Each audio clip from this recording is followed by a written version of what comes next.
जुहार एफे ना कथा के नहीं ना ज्ञान चर्चा के नहीं पुणी थे आपण मान पाखे में आसी जा। चलो जानमा कि दुखर कारण काण जेन मैंने आम संग जोड़ी देवार चाहून आम वीडियो को लाइक करूँ कमेंट करूँ एवं आम चैनल के सब्सक्राइब करूँ। तो चलूँ जानवर चेष्टा करमा प्रकृति दुखर कारण काण। मनुष्य जीवन में बाँचबार लगी मौलिक आवश्यकता लगी धन कमाबार निहाती दरकार। धन बिना मनुष्य बाँची ना पारे किंतु गोटे है आवश्यकता आ गोटे है इच्छा। गोटे है आवश्यकतार धन आ गोटे है इच्छार धन। आवश्यकता आउ इच्छा आवश्यकता धन उपायन कले आम सुखे जीवन जी पार्मा किंतु जदि इच्छा पूर्ति लगे आम रोजगार पछे दौड़ुमा ताहले आमर सुख शांति सब छोड़े नेबा का करी बेले मनुष्यर आवश्यक पूर्ण हो पार्बा हेले इच्छा के पूर्ण ना हुए। आसुन विचार करमा आवश्यक बा आवश्यकता और इच्छा मध्य फरक काण है। मनुष्य के तीनटा जिनिस निहाती आवश्यक। मनुष्य के तीनटा जिनिस निहाती दरकार से काण खाद्य वस्त्र और बासगृह। खरा वर्षा शीत रक्षा करवार लगी गोटे बासगृह बा गोटे घर दरकार। जदि घर के सुसज्जित करमा बोले निजर जी कमानी है बा निजर जी आय है आम आय के देखिक कमानी के देखिक आम घर बनामा। जदि घर बनाबार इच्छा शक्ति मिसिंबा जदि आहरी मोर घर हेता आहरी बड़ बिल्डिंग हेबा आहरी बड़ बड़ मार्बल लगवा आहरी आहरी आहरी इच्छा शक्ति मिसिंबा तले आमर आय जतकी है आमर कमानी जतकी है से आहरी आमको खर्चा लगवा। तो आमको जितकी घर आवश्यक है हेतकी यदि आम रही पार्मा हेतकी यदि आम मन के बुझे रही पार्मा बोले आम सुखे रही पार्मा। जदि आम यदि इच्छा शक्ति मिसामा आहरी आमको इच्छा लगवा बोले आमर आय रू अधिक आमको खर्च लगवा कि उधार आने पड़वा कि लाख करवा पड़वा। तेणु जानी पार कथा कि आवश्यक आमको सुख प्रदान करसी और इच्छा सब आमको दुख ही देसी। 2 नंबर कथा पिन्हवा लगी वस्त्र दरकार गोड़ के चप्पल दरकार मुड़ के टोपी दरकार। तो निजर कमानी देखिए आम घिनसु जदि ये इच्छा शक्ति मिसिंबा मोर पोशाक उच्च किस्मर हमार कथा कि चलुवा बेले लोग जनता मैं देखुवे लोक नजर पड़ुवा कथा जदि मोर उच्च किस्मर सब जिनिस हमार कथा ये इच्छा पूर्ण करवार लगी आमको अधिका अर्थ धन क्षति करवार पड़वा।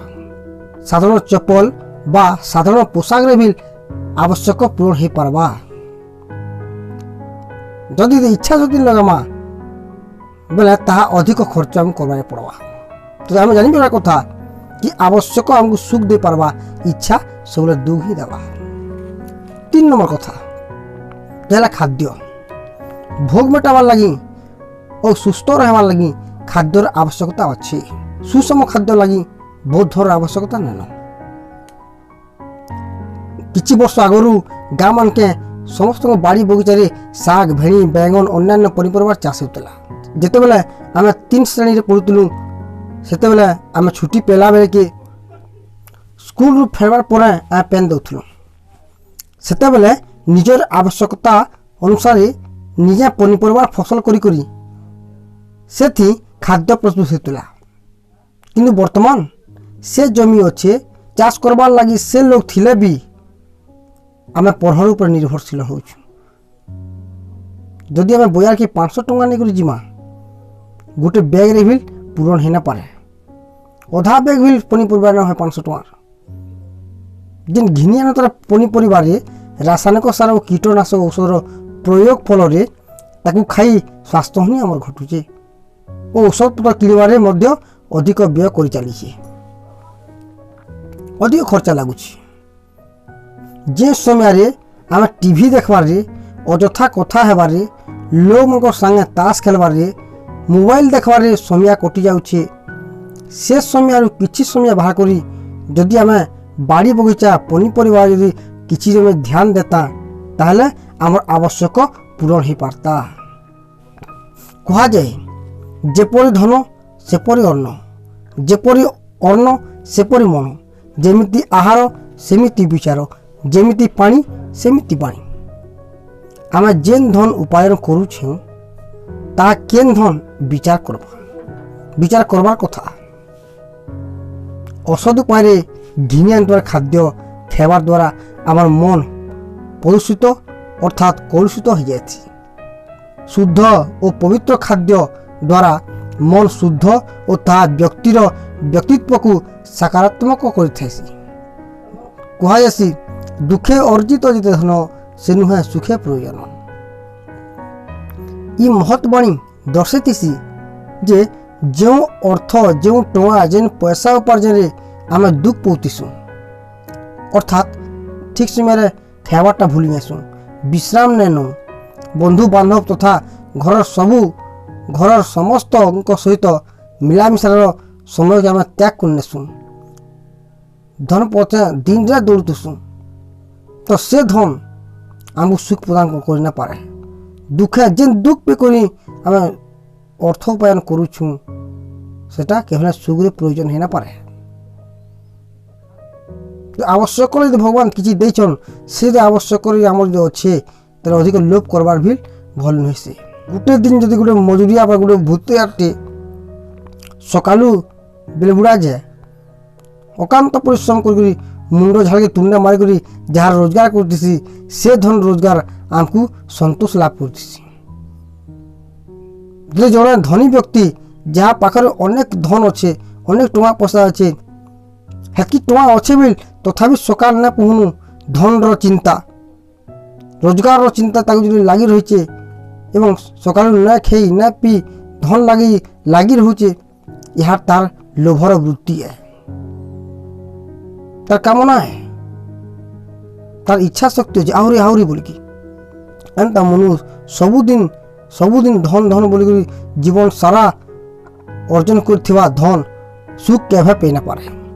କାରଣ ଇଚ୍ଛା ଆଉ ଲୋଭ ମନକେ କଷ୍ଟ ଦେଇନେସି।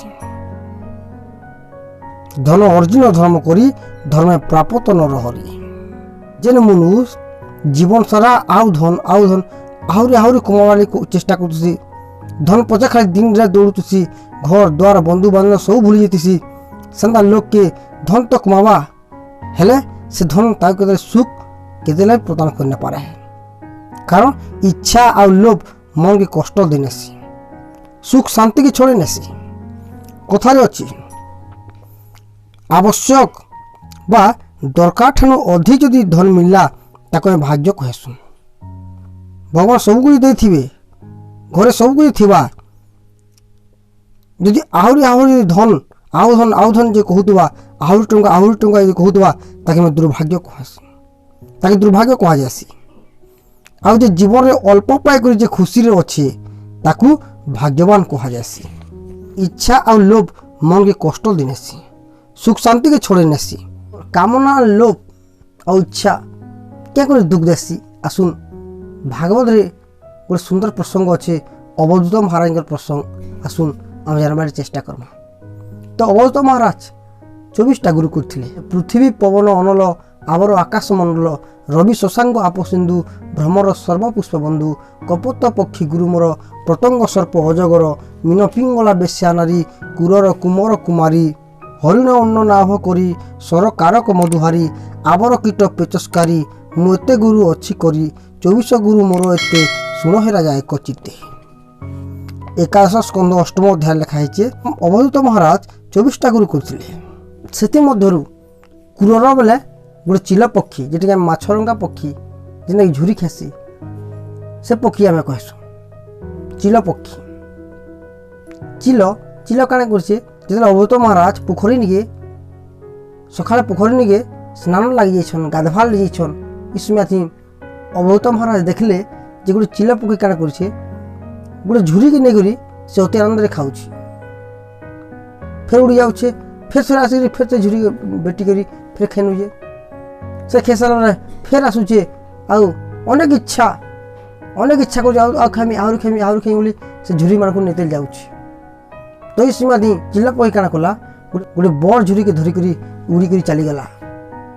ଯେତେବେଳେ ଗଲା ଇ इसमें से चिलर थंटे जेन झुरीटा थिला से झुरी के देखी करी तार पछे हजार हजार कुआ हजार हजार काऊ तार पछे ताई दौड़ाबार लागले कूदाबार लागले तार पछे दौड़िले उत्तर दक्षिण पूर्व पश्चिम जेन आड़े गले चिल से काऊ माने से कुआ माने तार पछे पछे उड़ी जाउतले तार पछे पछे उड़ुथले जेन जेन दिक के जाउछे चिल से दिके काऊ माने जाउछन उत्तर पूर्व पश्चिम उत्तर दक्षिण पूर्व पश्चिम सबु दिक के काऊ माने उड़ी उड़ी जाउछन तार पछे उड़ते लागुछन कि से माने प्रकृति रे चिल के से माने ना कूदाबार काहे कूदोछन नहीं जने कूदोछन सेटा किए से झुरी लागी तार मुहे जेन झुरीटा अच्छे से झुरी के से माने देखी करी चिल के कूदोछन तो चिल जेना जाउछे काऊ माने सेड जाउछन तले चिलटा अथा हिगला इसमें तार मुहनु से झुरीटा तार मुहनु से झुरीटा तले पड़ीगला जे तले पड़ीगला इस समय थी काऊ माने कुआ माने आ चिल के ने कूदे करी झुरी के पेवार आशारे से माने झुरी के अवधान करी चली गले तो देखु नहीं हमरा इसमें थी चिल आसी करी गोटे गछे बसला आउ मने मने भावला हारे ये गोटे झुरी लाई बोली करी मैं केते दुख पेछे मोर पछे हजार हजार काऊ कुआ हजार हजार काऊ हजार हजार कुआ मोर पछे मत अवधान कले कुदाले मोर पछे पछे उड़ी उड़ी चलले जेते बेला मोर छोटे झुरीटा पड़ीगला इसमें थी झुरी के पेवर आशारे से माने झुरी रो अनुधान रे पले गले केते दुख पेली तो अवधूत महाराज ने शिक्षा पेले कि आमे माने भी संदा चिल परी मीन बा झुरी हेला लोभ आउ कुआ बा काऊ हेला दुख रूपी काऊ जेते बेल तो चिल रूपी मनुष झुरी रूपी लोभ बा कामना इच्छा के तार थोटे धरतिबा सेते बेल तक दुख रूपी काऊ आमार पछे पछे सबुले धाउतबा यदि आमे लोभ कामना इच्छा के आमे अलगे नमा ताहले दुख आमार पछे पछे और केभे न आसे अवधूत महाराज शिक्षा पेले कि ठीक सेंता मनुष्य गोटे चिल पड़िया जिते बेल तक तार थोटे जिते बेल मनुष्य दिहे लोभ कामना इच्छा थिबा सेते बेल पर्यंत आम दुख रूपी काऊ सदाबेले आमको कूदुवा सदाबेले आम पछे रहीथिबा और जदि आमे लोभ कामना इच्छा के जदि आमे तले पकेनमा इ समय थी दुख रूपी काऊ आमको केभे आउना दौड़े कि आम पछे न लागे तो स्वामी विवेकानंद भी कहिछन कामनार विनाश तो दुखर विनाश।